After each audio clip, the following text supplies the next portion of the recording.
¿Qué tal amigos? ¿Cómo están? Bienvenidos a una nueva edición de entrevistas del Reporte. Yo soy Sergio Alba y tenemos, como siempre, invitados para hablar de cosas interesantes y cosas importantes que ocurren en nuestro país.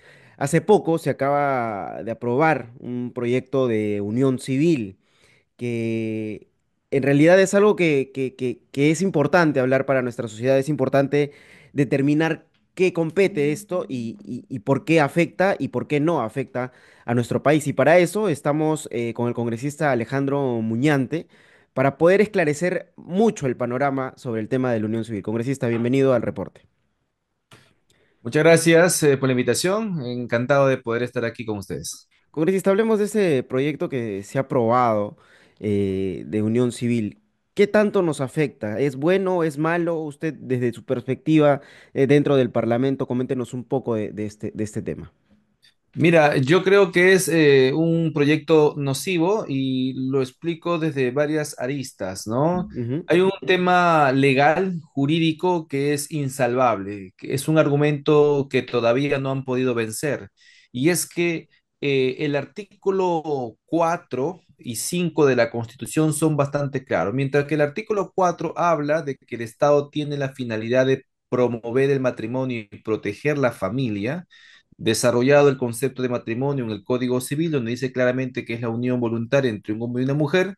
Por su parte, el artículo 5 de la Constitución Política señala que la unión de hecho es la unión libre, ¿no? De un hombre y una mujer que no tengan ningún tipo de impedimento patrimonial. Es decir, la Constitución ha diseñado un modelo de composición que solo puede ser entre un hombre y una mujer. No lo digo yo, lo ujú, dice la Constitución Política del Perú. De tal manera que la Constitución obviamente reconoce una realidad y es que no todas las parejas desean casarse.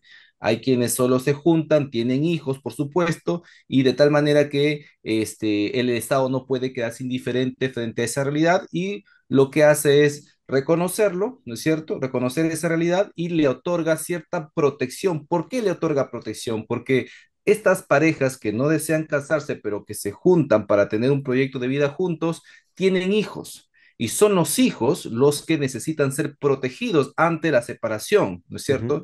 Entonces, por ejemplo, ahí se prodigan ciertos beneficios patrimoniales, sucesorios, etcétera, etcétera, etcétera. De tal manera que si el Estado legisla o regula sobre la familia, lo hace porque la familia, la unión entre un hombre y una mujer, cumple una finalidad pública. ujú, Y este es el mismo argumento que utilizó el ex magistrado Carlos Ferrero cuando en su sentencia, en el caso Susel Paredes y en el caso Oscar, quienes pretendieron, ¿no es cierto?, pretendieron conocer un matrimonio homosexual celebrado en extranjero en nuestro país, el Tribunal Constitucional fue enfático en decir que el concubinato o la unión de hecho solo puede ser reconocido entre un hombre y una mujer porque ujú, así lo establece claramente la Constitución.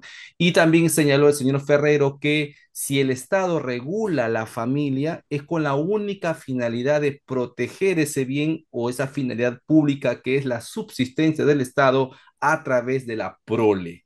Las uniones homosexuales por sí mismas e infecundas por su propia naturaleza no cumplen una finalidad pública, de tal manera que legislar sobre la vida privada de las personas sería entrar a una especie de estado totalitario donde comienza a legislar sobre sentimientos, ¿no? ujú, Entonces, el argumento principal de quienes quieren aprobar la unión civil es que amor es amor, déjenos amar porque hasta Dios amó, ¿no es ujú, cierto? Entonces, bajo ese argumento, cualquier cosa puede ser amor, cualquier composición puede ser reconocida. ¿Por qué? Porque ¿cuál es el límite del amor? ¿No? Entonces, hoy el Estado regula sobre el amor, mañana regulará sobre el odio, pasado regulará sobre los resentimientos y etcétera, etcétera. Entonces tenemos un Estado completamente totalitario que comienza a legislar sobre los sentimientos y eso no es lo que corresponde. Entonces, el argumento legal es que el Estado ha reconocido expresamente en la Constitución que la unión de hecho, ¿qué es lo que finalmente quiere la unión civil? ¿No es cierto? Reconocer un nuevo estatus civil solamente puede ser conformado entre un hombre y una mujer. Y es que esto tenemos que dejarlo en claro. ujú, La unión civil no es una tercera vía, no. ujú, La unión civil es el reconocimiento, es una institución, así lo dice el dictamen, ¿no? Donde dos personas del mismo sexo acceden a él para prodigarse beneficios, dicen ellos, solamente patrimoniales, y no es correcto. Ellos se han conferido, según el dictamen, una serie de derechos, obligaciones y deberes que solo emanan del matrimonio, Ujú. ¿correcto? Y lo hacen a través de una norma llamada unión civil. Esta unión civil lo que en la letra está diciendo es que se está reconociendo a una nueva composición de pareja, ¿no? Que goza de un estatus civil, porque va a tener esa condición, que no está siendo reconocida en la Constitución.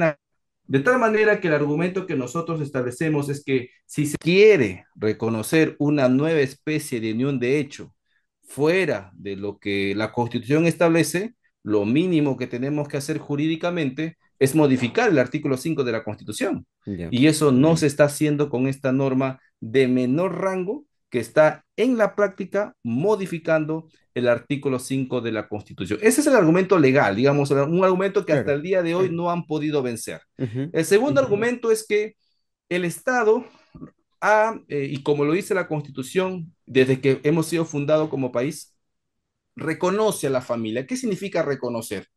Que es una realidad preexistente al Estado. Es decir, la familia existía antes que exista el Estado peruano, ¿correcto? Entonces, por eso que la Constitución dice el Estado reconoce, no dice crea, ¿no es cierto? Solo reconocemos algo que ya existía, algo que precedía a cualquier autoridad en este país. Por tanto, ninguna autoridad, ningún congresista, ningún ministro, ningún presidente tiene la facultad de modificar, darle un concepto siquiera a la familia. Por eso es que Ujú. la Constitución no encuentra el concepto de familia. O sea, no podemos nosotros modificar la familia, no podemos desnaturalizar la familia, no podemos suprimir la familia porque no es nuestra facultad. Es como si fuese una norma del jus cogens. No se puede modificar, no se puede. Y el tercer argumento es que si tú reconoces a la unión civil ahorita con estos derechos y obligaciones, le está sacando la vuelta a la legalidad a nuestro país. ¿Por qué? Porque si vas a modificar la constitución con una norma infraconstitucional, entonces esta ley de unión civil, que es una ley simple, ni siquiera es una ley orgánica, es una ley simple, es decir, votada por la mayoría simple del Congreso, entonces a esta norma tú le puedes ir más adelante agregando más derechos, como por ejemplo la adopción de menores Claro. y no hay nada que lo impida. Entonces ya no tienes que modificar el Código Civil, ya no tienes que modificar la Constitución, simplemente modificas una ley simple que es la unión Ujú. civil y eso Claro. es lo peligroso del asunto. Claro, y es preocupante porque esto también de alguna forma contraviene a la ley natural de la familia, lo que se ha implantado durante décadas, durante años, durante siglos en nuestro país y deforma deconstruye esta idea que nosotros tenemos de familia. Claro, porque además el matrimonio también es un instituto natural, dice la Constitución, pero también es cultural. Ujú, Es decir, forma parte de nuestra esencia, o sea, es pilar de nuestra naturaleza, ¿no? De lo que somos, ¿no? Es como, por ejemplo, las creencias religiosas. Yo mañana más tarde no podría suprimir la religión porque sería negar una parte esencial del Perú, ¿no es cierto? ujú, Igual es la familia, no la puedes suprimir, no la puedes modificar. Es parte de la cultura de nuestra nación. Si tú quieres cambiar eso, vas a tener que hacer algo por años, o sea, no se puede hacer de la noche a la mañana. Por eso es que cuando en algunos países donde se ha aprobado, por ejemplo, el matrimonio homosexual, ha venido una conflictividad enorme porque la población no ha estado preparada. Y aun cuando se quiera reconocer ciertos derechos, obligaciones que supuestamente no tienen, ¿no es cierto? Entonces ya adopten otra figura, pues, ¿no? No tratan de contrabandear algo o hacerla pasar, como dice el gato, por liebre, ujú. ¿no? Pueden hacer algunas otras modificaciones, el Código Civil lo permite, pero no bajo una figura subrepticia, ¿no? Algo que se quiera como camuflar como si fuese un matrimonio cuando no lo es, ¿no? ¿Considera usted que este tema de la unión civil ya es un debate absurdo con respecto a que hay cosas mucho más importantes en nuestro país por qué discutir? Estamos en pleno estado de emergencia viendo el tema de la inseguridad ciudadana y se pone en agenda el tema de la unión civil considerando, porque no es una mayoría en el país, son unas minorías que se sienten afectados por el tema de ideología de género y cosas que van relacionados a este tipo de circunstancias. ¿Considera usted que esto es un debate que no tiene pies ni cabeza ahorita en esta actualidad? Bueno, no lo tiene ahorita, no lo tendrá nunca, ¿no? Porque no podemos, digamos, en circunstancias más propicias, tampoco deformar la constitución o la familia, ¿no?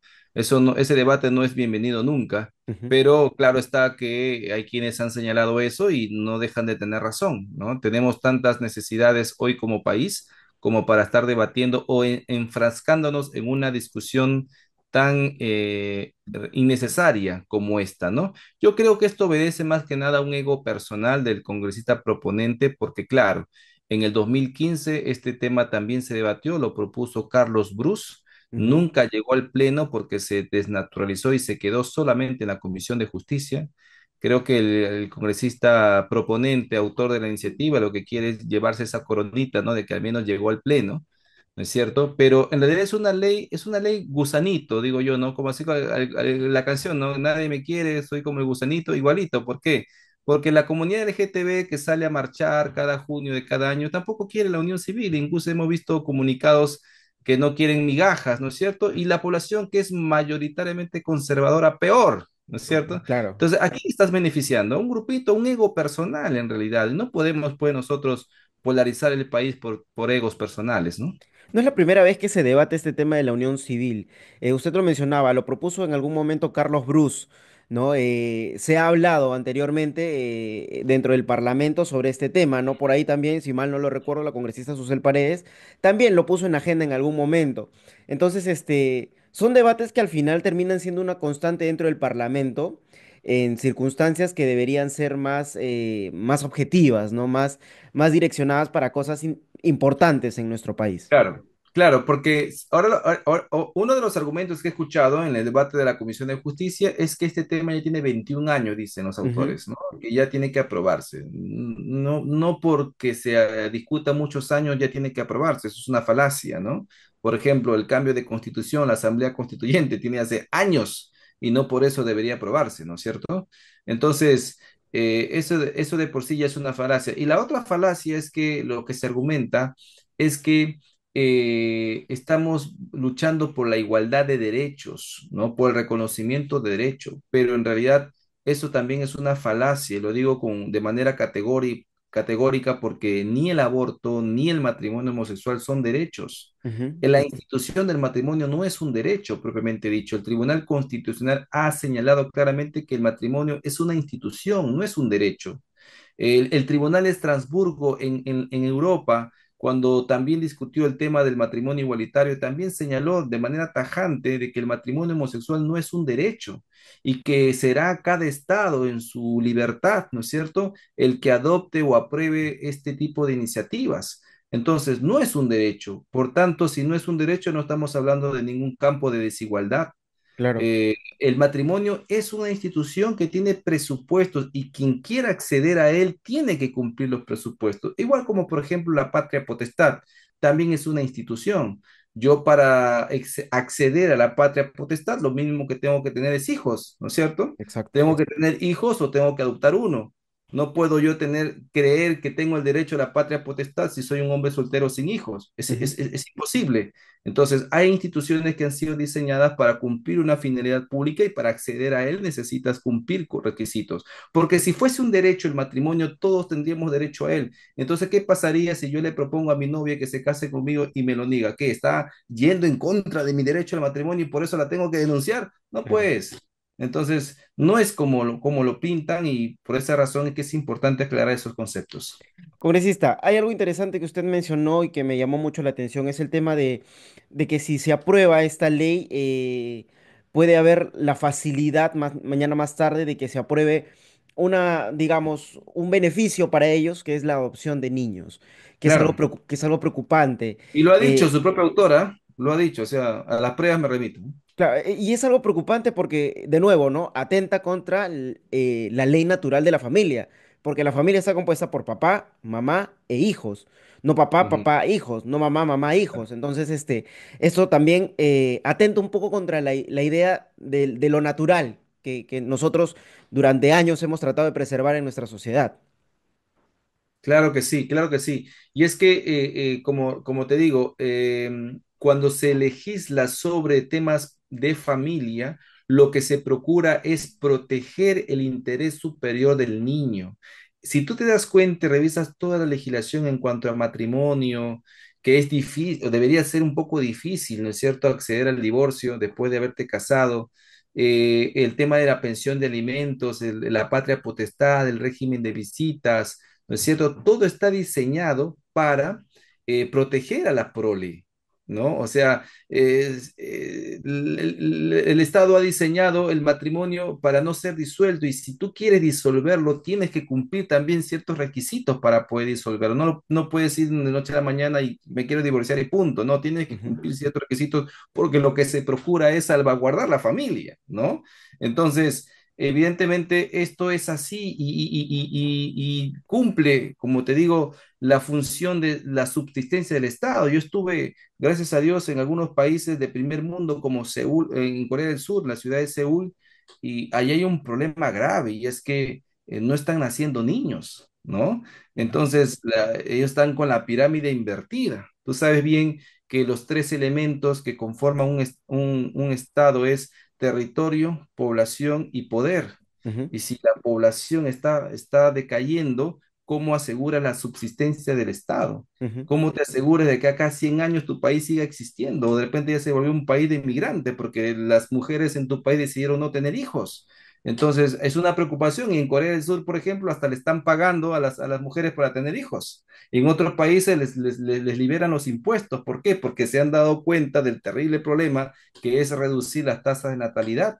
Entonces, por eso que los estados, estos estados que en un momento abrazaron el progresismo, se dieron cuenta pues que estaban haciéndose harakiri, ¿no es cierto? Y Claro. hoy están promoviendo el matrimonio, promoviendo la natalidad, porque están preocupados. Entonces, evidentemente, si es que el Estado regula, protege a la familia, es para asegurar la subsistencia del Estado. Y las parejas homosexuales tienen toda la libertad de poder juntarse, de poder desarrollar su vida juntos, de poder hacer como quieran, ¿no es cierto? Nadie los impide, aquí en el Perú al menos no los sancionamos, no los perseguimos, como sí Ujú, ocurre en otros países, donde por cierto nadie hace huelga, ¿no?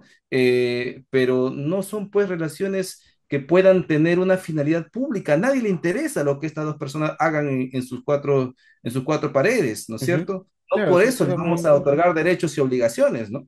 Claro.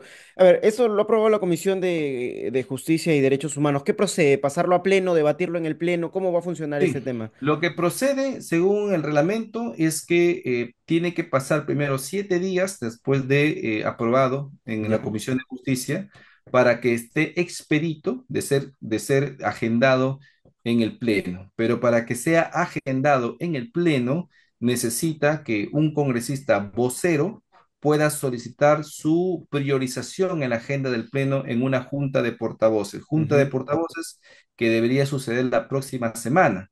Pero si, por ejemplo, nos llaman a junta de portavoces el día lunes o martes, todavía no se cumplen los 7 días hábiles para que este proyecto pueda ser agendado, a no ser que pida una exoneración del plazo de publicación. ujú. Estos temas técnicos son importantes que se sepan porque para que más o menos podamos entender cuándo podría entrar. Si se Claro. pide exoneración, podría entrar la próxima semana. Si no se pide exoneración, tendría que estar recién la próxima, la subsiguiente, la quincena, la última semana de la legislatura. Ya. Y si no se pidió nunca su priorización, ya estaríamos hablando a partir de marzo, abril del siguiente año, ¿no? Yo quisiera, si a mí me lo preguntas, yo quisiera que este tema se zanje este mes. Sí quisiera que se debata en el Pleno la unión civil para de una vez, digamos, matar este tema para que no quede vivito, como se dice en el Pleno, porque podría ser luego Perju- activado Puede por ser otros lobbies, ¿no? perjudicial también para la sociedad, para los que creemos en la familia, para los que Claro que sí. creemos en el orden natural de las cosas, ¿no? Eh, Sí. Congresista, ¿considera usted o cree usted que este proyecto, una vez que pase a pleno, tenga futuro, no tenga futuro? ¿Cómo lo ve usted desde su perspectiva dentro del Parlamento? Mira, yo creo que el congresista Cabero ha hecho o ha traído más de un dolor de cabeza a varias bancadas. Yo creo que no la vieron venir, no la No, vieron venir. claro. Al menos Fuerza Popular se dividió, ¿no? Tienen dos posiciones encontradas, bastante insalvables. Hay bancadas como Acción Popular que también se han dividido por este tema. Hay partidos que se han dividido con sus bancadas, como Avanza País, ¿no? Una cosa es el partido, otra cosa es la bancada, ya nos dimos cuenta, ¿no? Mientras el partido apoya a la familia, la bancada dice que apoya el proyecto del congresista Cabero. Ujú. Renovación Luego Popular sí está tangible con el apoyo a tenemos, la familia. nosotros ya Es parte de la mística también de el Renovación Popular. presidente, claro, el presidente partidario, ¿no? El señor Rafael López Aliaga, ha señalado públicamente que el voto de la bancada va a ser en contra y en bloque, ¿no? Ujú. Y eso se va a ver reflejado justamente en la votación, de tal manera que no le avisoro buen futuro a la Unión Civil en el Pleno del Congreso. Ojalá que eso se cumpla y podamos verlo, repito, lo más pronto posible, porque yo ya quisiera salir de este tema cuando... ¿Nos han visto en función a este tema de la unión civil como un país arcaico, un país retrasado?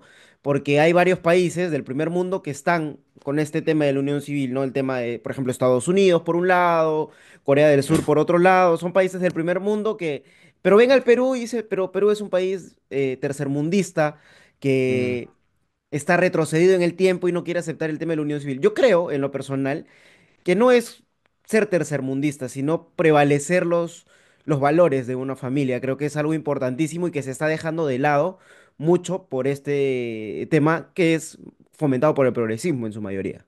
No, claro, eso además de ser una falacia, ¿no? Porque estás apelando a una falacia de autoridad, también es una desinformación, ¿no? Porque hay Ujú. países del primer mundo que no tienen regulado este tema, China, por ejemplo, Claro. Rusia, ¿no?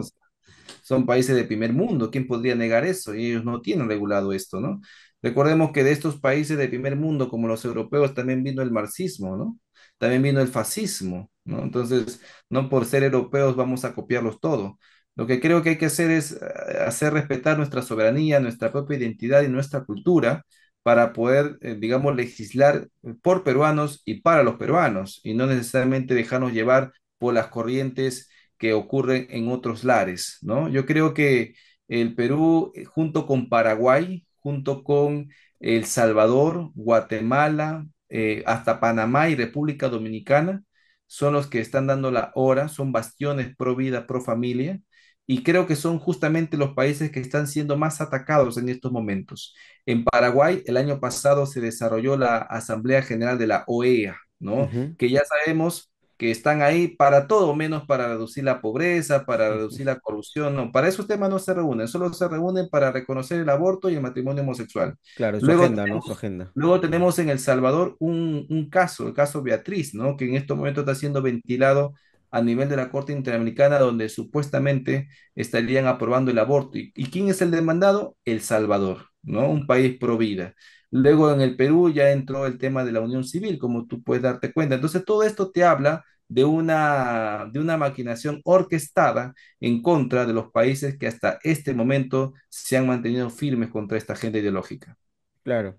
Congresista, mencionó algo interesante y ya para cerrar, para no quitarle mucho tiempo. El congresista Cabero ha significado, usted lo ha mencionado, un dolor de cabeza para el Congreso de la República por todo esto que ha salido, ¿no? A Ujú. muchos nos ha caído de sorpresa el tema este de la unión civil.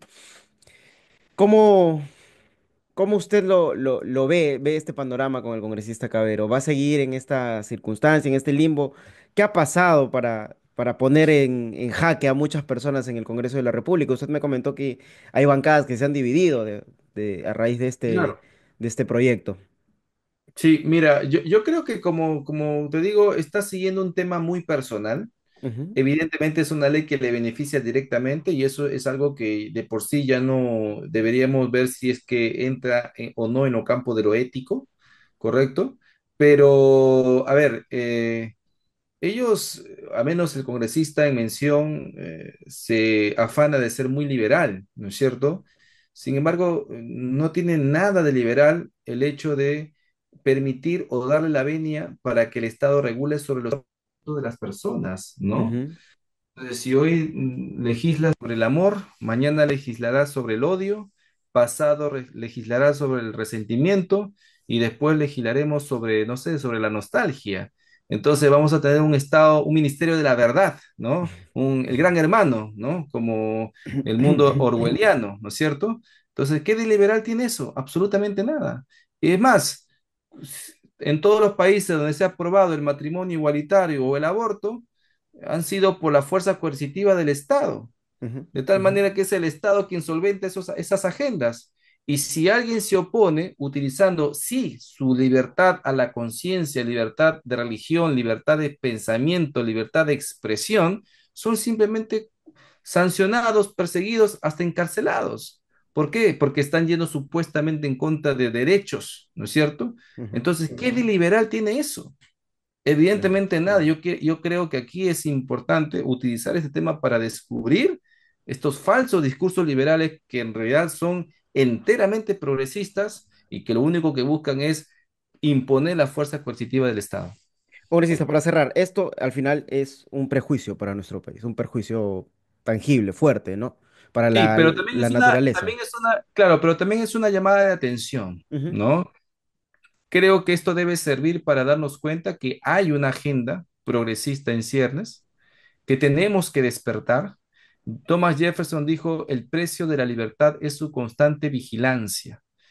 Mantener a un país invicto, un país pro vida y pro familia como el Perú, donde no hay ninguna ley de identidad de género, aborto, matrimonio homosexual, vientres de alquiler, eutanasia, etcétera, etcétera, no tenemos nada de eso. Entonces, mantener un país así cuesta. Y cuesta vigilancia, cuesta salir a las calles. ujú. No es la primera vez que vamos a salir a las calles o que hemos salido a las calles a defender la familia, a los niños, ¿no es cierto? Esta vez, una vez más, vamos a tener que salir a las calles este sábado 7 de diciembre, ¿no? A la marcha por la vida y la familia, no a la unión civil. Entonces, necesitamos ser ese país activo, ¿no? No pasivo, no inerte, sino un país activo, prolijo, ¿no? Con una gran disposición de poder seguir, digamos, manifestándonos en contra de estas arremetidas ideológicas. Así que ya está la cita, ya se ha difundido una convocatoria para el sábado 7 de diciembre, así que los esperamos a todos. Bien, congresista, muchísimas gracias por su tiempo y por esclarecernos mucho más este tema que siempre va a quedar en el limbo, a pesar de todas las entrevistas que se puedan dar y de todos los cuestionamientos que se den sobre estos proyectos de ley, siempre va a quedar en el limbo porque hay un sector, que usted mismo lo mencionó, progresista, que quiere imponer su propia agenda, imponer su propia ideología y no se dan cuenta que esto afecta en conjunto a una sociedad como tal, ¿no? Así es, así Bien, efectivamente. Hay que seguir luchando contra eso, porque claro, hay un sector, como bien tú lo dices, pero que no es mayoritario. Es un exacto. sector que domina la opinión publicada, pero no la opinión pública. Y eso hay que saber diferenciar. Bien, congresista. Muchísimas gracias por su tiempo y como siempre lo invito para una próxima edición también aquí, quizá de manera presencial y para poder conversar amplio y tendido de diversos otros temas que la política de nuestro país es amplia y también accidentada. Muchísimas gracias, Claro que congresista. sí, gracias. Muchas Bien, gracias. amigos, estuvo con nosotros el congresista Alejandro Muñantes para hablar de precisamente este tema de la unión civil, un tema que ha generado controversia, que ha generado incomodidad en algún sector conservador de nuestro país y razones le sobra. eh, y también, bueno, ha generado la división, como lo mencionó el congresista en la política peruana. Vamos a ver cómo se va a ir desarrollando este tema, pero desde acá vemos que el panorama está un poco turbulento, no se le ve un futuro prometedor, según lo que ha comentado el congresista Muñantes, pero vamos a ver cómo se va a ir desarrollando en lo largo de la jornada. Yo soy Sergio Alba y conmigo será hasta una próxima edición aquí en el bloque de entrevistas del reporte. Chao y muchas gracias.